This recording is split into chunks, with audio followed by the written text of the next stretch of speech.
তারেক রহমান আমাদেরকে শিক্ষা দিচ্ছেন সচিবালয়ে বসে, যাতে করে each and everybody comes in time in the office এবং উই গো। বাধ্য যেতে 1 মিনিট যদি কোনোদিন দেরি হয়, বিলিভ মি আর গড, কলজা কাঁপে, ভয় পাই যে বোধহয় ডাক পড়বে আজকে। একজন ডাক্তারের সুন্দর ব্যবহার এবং সুন্দর দায়িত্ব পালন একজন রোগীকে অনেকাংশে ভালো করে তোলে। উনি প্রধানমন্ত্রীর স্ত্রী, কিন্তু উনি একজন ডাক্তার, অত্যন্ত খ্যাতনামা একজন ডাক্তার। ব্রিটিশ ভূমিতে সবচেয়ে নামি দামি একটা বিশ্ববিদ্যালয় বা কলেজ যে নামেই আমরা বলি, সেখান থেকে অনেক উচ্চতর শিক্ষা নিয়েছেন। উনি কিন্তু একজন বিজ্ঞানপ্রেমী মানুষ। এখন কিন্তু উনি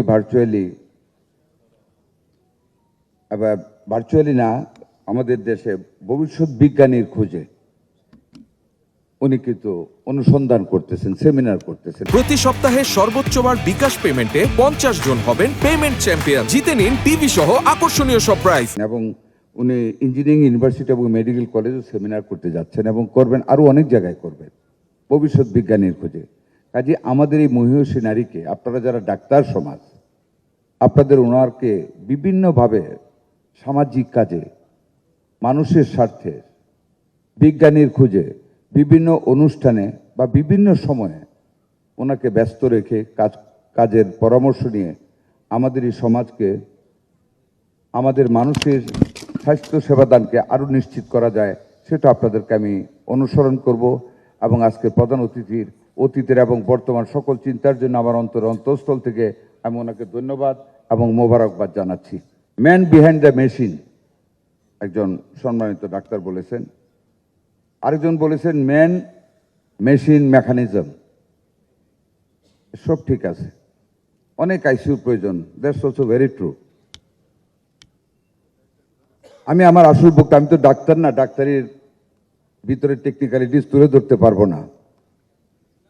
তবে ডাক্তারের সাথে অ্যাসোসিয়েটেড ডিউটিস অ্যান্ড অব্লিগেশন সম্বন্ধে দু একটি কথা বলতে পারি। এবং আপনাদের একজন অ্যাকাউন্টেবিলিটির কথা বলেছেন। অনেক বড় ডাক্তার হওয়া যায়, but feelings to him or herself, what I am or what we are.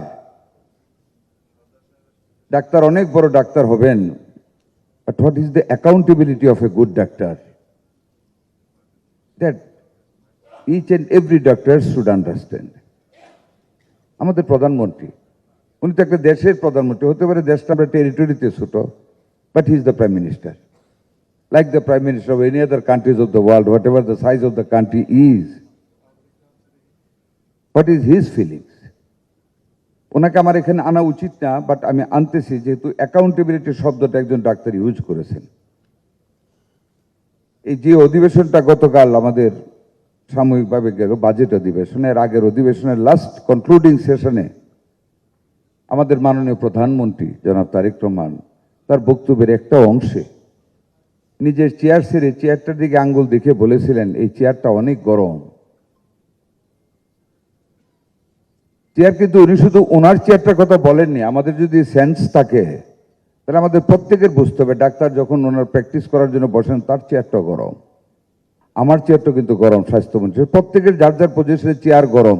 উনি প্রত্যেকটা চেয়ারের প্রতি অঙ্গুলি নির্দেশ করেছিলেন টু আন্ডারস্ট্যান্ড যে চেয়ার গরম, কিন্তু চেয়ারের মতো গরম আমাদের হওয়া যাবে না, এটাই উনি মিন করেছিলেন। We have to be humble. Each and everybody should be a man without ego and vanity, with full of humility. ওটি উনি বোঝাতে চেষ্টা করেছিলেন। যেমন আমাদের মাননীয় প্রধানমন্ত্রী ডেলি কেন সংসদে গিয়ে বসে থাকেন? সে যখন সংসদ শুরু হয় তা থেকে শেষ পর্যন্ত মানুষটি বসে থাকেন। কি কারণে বলেন? উনি এত বিরাট প্রাসাদের মতন অফিস রেখে উনি সচিবালয়ের একটা ছোট্ট রুমে কেন অফিস করেন বলেন? আমি জানি অনেকে বুঝবেন, তো বলবেন না, আমি বলে দেই।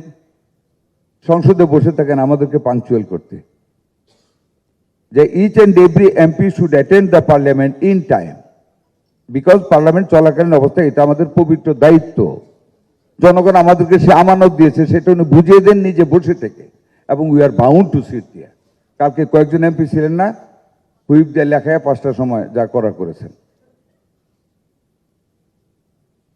এই যে sense of accountability to the people, sense of obligation to the people that creates a rationality for being human being we are. ওইটা কিন্তু জনাব তারেক রহমান আমাদেরকে শিক্ষা দিচ্ছেন সচিবালয়ে বসে, যাতে করে each and everybody comes in time in the office এবং উই গো। বাধ্য যেতে 1 মিনিট যদি কোনোদিন দেরি হয়, বিলিভ মি আর গড, কলজা কাঁপে, ভয় পাই যে বুধে ডাক পড়বে আজকে। উনি আমাদেরকে ভয় দেখানোর জন্য বা মারানোর জন্য করেন না। He teaches us the humility. He wants to create us among us the sense of accountability. What we have to do, what not to do. কথাগুলি এই জন্য বললাম, আপনারা ডাক্তার, যা ঢাকায় থাকেন, so what?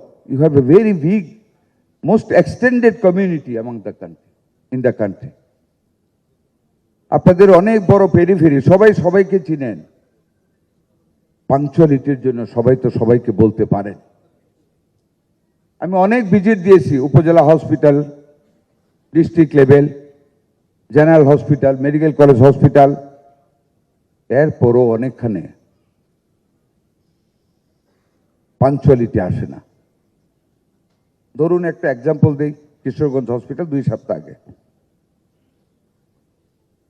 একজন ডাক্তার, সে কোনোদিনও ঠিক মতো আসে না, মহিলা ডাক্তার। এই 2 সপ্তাহে একজন রোগী, ডাক্তার লাইন ধরে বসে আছে, ভিডিও করেছে। ঠিক একটার সময় উনি আসছেন, এসে ভিডিও দেখে ওই ডাক্তার ওই রোগীর ধরে রুমের ভিতরে নিয়ে গেছেন। প্রথম কিছু গালমন্দ করেছেন, তারপর আরো কলিগ টলির দিকে আচ্ছা মতো মার দিয়েছে রোগীকে, আপনারা নিশ্চয়ই জানেন। পরে তো এটা নিয়ে যা হওয়ার, ওইখানে গন্ডগোল হয়েছে, একটা ইনকোয়ারি কমিটি করেছি। মবের কথা একজন বলেছেন, আপনারা জানেন আমি একজন ডাক্তার, প্রো ডক্টরস লোক, মন্ত্রী। আমি সব জায়গায় আপনাদের প্রশংসা করি এবং I believe it, you are next to God. আমি ওই দিন আমি হোলি ফ্যামিলি হাসপাতালে বলেছি, আল্লাহর পরে যদি কোনো মানুষ মানুষের উপর নির্ভর করে, that is you the guys. আপনারা যদি আপনারা 1 ফোঁটা বীজ দেন যে এটা ওষুধ খাও, ডাক্তার খাবে, আমি যদি বলি আমারটা খাও, আমার সন্তানও খাবে না, আপনাদেরটা খাবে। কাজে আপনাদের গুরুত্ব কত অপরিসীম, সেখানে আপনাদেরও তো sense of accountability and obligation. You have to understand the medical ethic is tantamount to moral ethics, no difference. একজন ডাক্তারের সুন্দর ব্যবহার এবং সুন্দর দায়িত্ব পালন একজন রোগীকে অনেকাংশে ভালো করে তোলে।